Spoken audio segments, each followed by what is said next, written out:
अस्सलाम वालेकुम ऑल। उम्मीद है कि आप सब ठीक होंगे। मैं आपकी खिदमत में हाज़िर हुआ हूँ एक और वीडियो के साथ। ये वीडियो वैसे तो काफ़ी टाइम से एक्सपेक्टेड थी और लेकिन काफ़ी डिले हो गया किसी न किसी रीज़न की वजह से। तो बस आज इंशाल्लाह सारी चीज़ें कवर कर लेंगे। इसमें एक्सपेक्टेड मेरिट लिस्ट भी इसी में कवर करेंगे, एडमिशन स्केड्यूल भी इसी में कवर करेंगे, या उसके अलावा कोई और एक दो चीज़ें हैं जो आपको पता होनी चाहिए वो भी इंशाल्लाह हम इसी वीडियो में कवर करेंगे। तो इस वीडियो को ना कंप्लीट देखिएगा। तो पंजाब यूनिवर्सिटी की जो फर्स्ट मेरिट लिस्ट है ना वो लगेगी 15 को, 15 नवंबर को लगेगी, मंडे को सुबह 10 बजे। जैसे कि यूईटी का होता है इवनिंग वाला, ये वो चक्कर नहीं है, तो यहाँ पे सुबह 10 बजे लगेगी।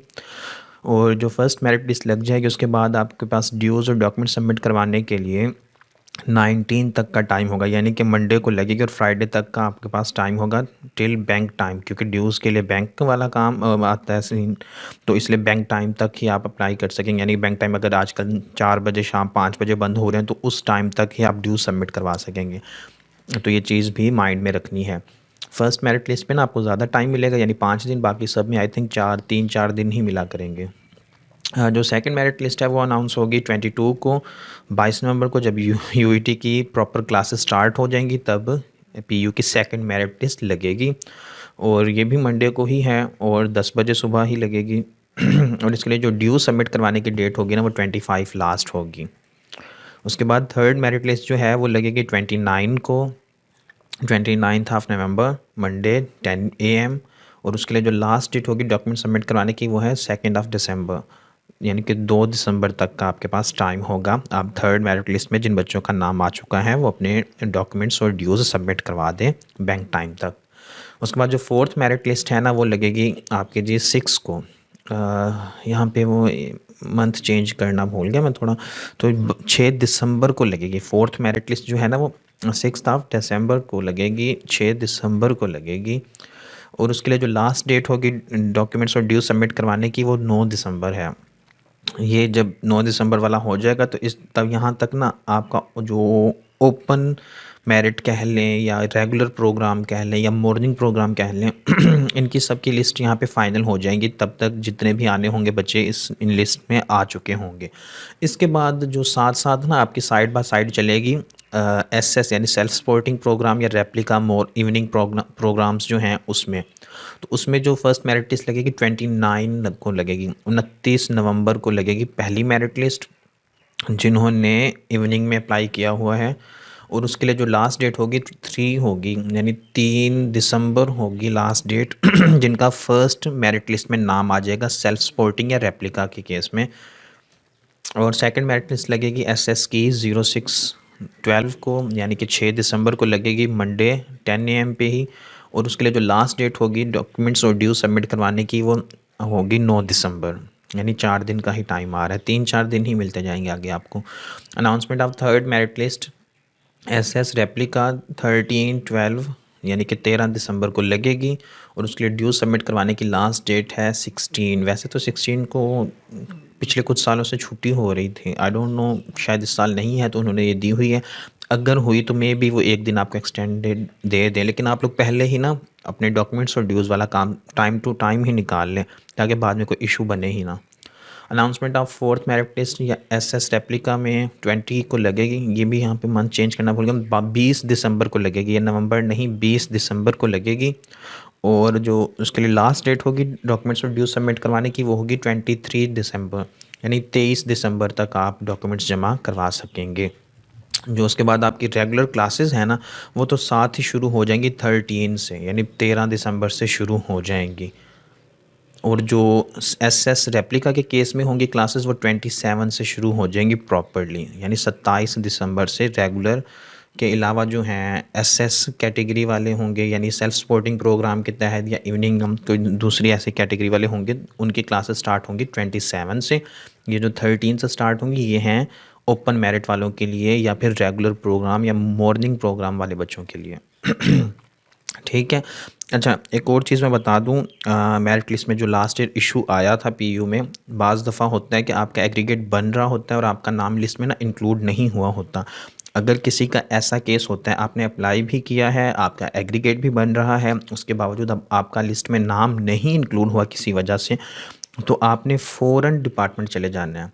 अब मतलब कि पीयू चले जाएँगे और कंसर्न डिपार्टमेंट में चले जाएँगे और आप उनसे बात करेंगे इस चीज़ के बारे में। उसकी वजह ये है कि अगर आपने डॉक्यूमेंट्स में ना कोई हल्की-फुल्की गड़बड़ हो गई हो, तो उस बेस पे वो पहले आपको कंसीडर ही नहीं करते हैं। लेकिन आप जब जाएँ बात करें तो वो हो जाता है, मसले का हल निकल आता है। लास्ट टाइम भी हुआ था काफ़ी बच्चों के साथ, वो गए थे वहाँ पे और उनका ये जो इशू था ना वो रिज़ॉल्व कर दिया गया था। उसके बाद एक और चीज़ है, जिन बच्चों का नाम एक दफ़ा आ जाएगा लिस्टों में और उन्होंने ड्यूज़ सबमिट करवा दी जाएँगे, उन्हें फ़र्दर कंसीडर नहीं किया जाता नेक्स्ट लिस्ट में।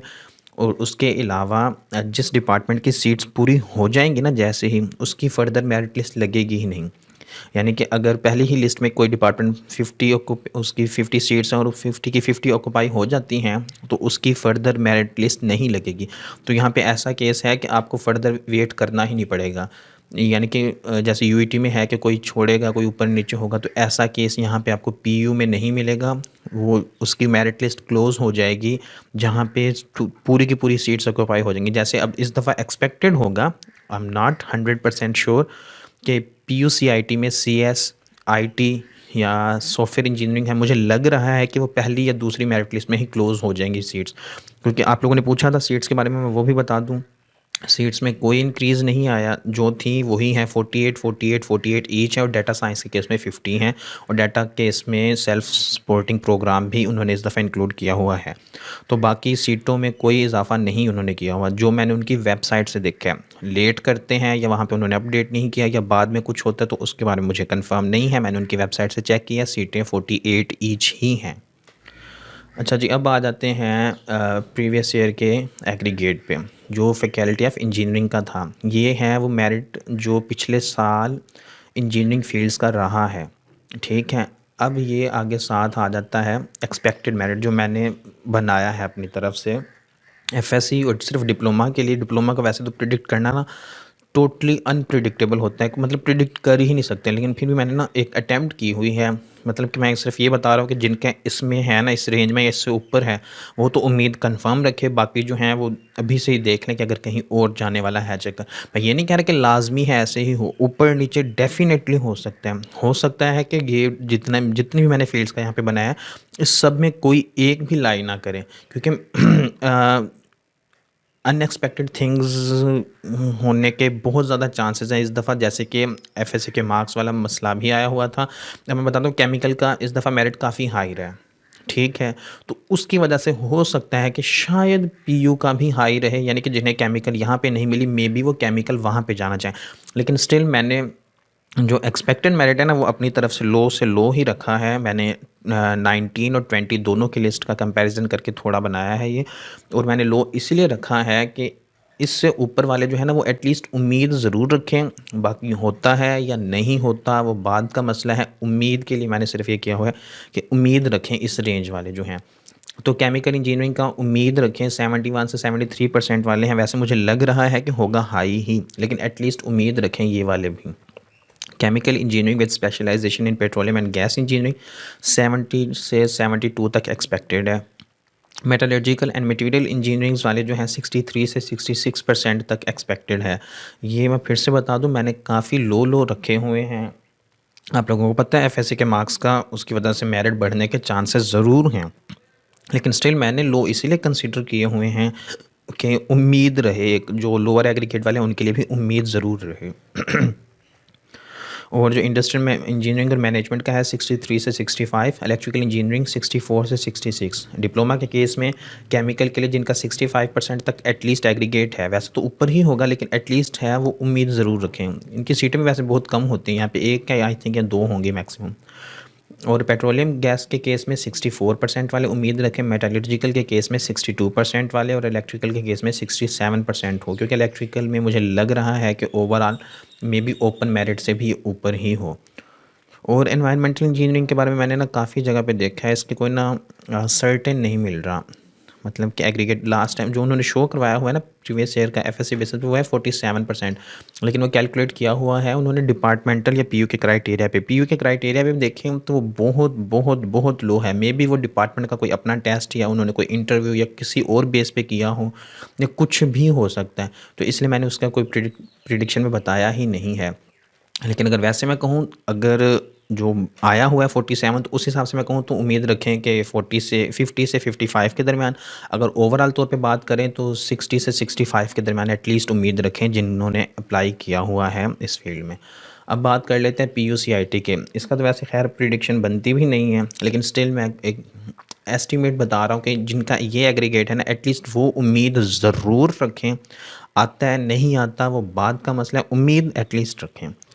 तो इवनिंग तो इस दफ़ा है नहीं, तो मैंने उसके सामने क्रॉस लगा दिया। तो एज सॉफ्टवेयर इंजीनियरिंग मॉर्निंग में ओल्ड कैंपस में 94% वाले जो हैं वो उम्मीद ज़रूर रखें, बाकी अल्लाह के साथ बेहतर जानते हैं। CS के केस में भी 94% वाली उम्मीद रखें, और IT के केस में 93% वाले एटलीस्ट कम अज़ कम जिनका इतना है वो उम्मीद ज़रूर रखें। अब न्यू कैंपस की बात करें तो सॉफ्टवेयर इंजीनियरिंग 95% वाले उम्मीद रखें, कंप्यूटर साइंस के लिए एटलीस्ट 95% वाली उम्मीद रखें, और IT के केस में एटलीस्ट 94% वाली उम्मीद रखें। ठीक है, एग्जैक्ट नहीं हैं ये चीज़ें, होने को इससे कम भी हो सकती हैं और होने को इससे बहुत ज़्यादा भी हो सकती हैं। तो ये सिर्फ एक अंदाज़ा है। बाकी फील्ड्स को मैंने इसलिए कवर नहीं किया कि PU बहुत बड़ी यूनिवर्सिटी है, बहुत ज़्यादा डिपार्टमेंट्स हैं, बहुत ज़्यादा फील्ड्स हैं, बहुत ज़्यादा फैकल्टीज़ हैं। तो उन सब के एस्टिमेट करना, एक्सपेक्टेड मेरिट लिस्ट बनाना तो आसान ही है, मतलब वो मेरे लिए इतना मुश्किल नहीं होगा अगर मैं बनाना चाहूँ तो। लेकिन उसके लिए पहले डाटा बहुत ज़्यादा ढूँढना पड़ेगा, उनकी लिस्टें ढूँढनी पड़ेंगी, जो कि वो ढूँढना बहुत मुश्किल है, क्योंकि कुछ फ़ील्ड्स के पहले ही क्लोज़ हो जाते हैं, फिर उनके फाइनल मेरिट ढूँढना बहुत मुश्किल है। तो इसलिए मैंने ज़्यादा चीज़ों को कॉम्प्लिकेटेड किया ही नहीं है, टू द पॉइंट रखा हुआ है, और उम्मीद करता हूँ कि इन्हीं चीज़ों में शायद आपका काम बन जाए। और अगर आपको ये वीडियो अच्छी लगी है तो इस वीडियो को लाइक दें, कमेंट करें, इस वीडियो को अपने दोस्तों के साथ शेयर करें, चैनल को सब्सक्राइब करें और बेल आइकन को भी प्रेस कर दें ताकि आपको हर लेटेस्ट वीडियो के नोटिफिकेशन मिलते रहें। और इंशाल्लाह आपसे हम कोशिश करेंगे कि डेली बेसिस पे ही, एटलीस्ट डेली बेसिस पे मैं ट्राई ज़रूर करूँगा कि इवनिंग में ना सेशन, लाइव सेशन रख लिया जाए, 30 मिनट्स का हो या 40 मिनट्स का, वो जैसे भी होगा वो एटलीस्ट इतने का डेली बेसिस पे ही रख लें। तो आप लोगों की जो क्वेरीज़ हो ना वो आप वहाँ पे डिस्कस कर सकते हैं, क्योंकि कुछ चीज़ें होती हैं जो कमेंट में आंसर करना मुश्किल हो जाती हैं, तो वो जब मैं बोल के बताऊँगा आपको भी क्लैरिटी होगी और एक्सप्लेन भी मैं उसे अच्छे से कर सकूँगा। Thank you so much and अल्लाह हाफिज़।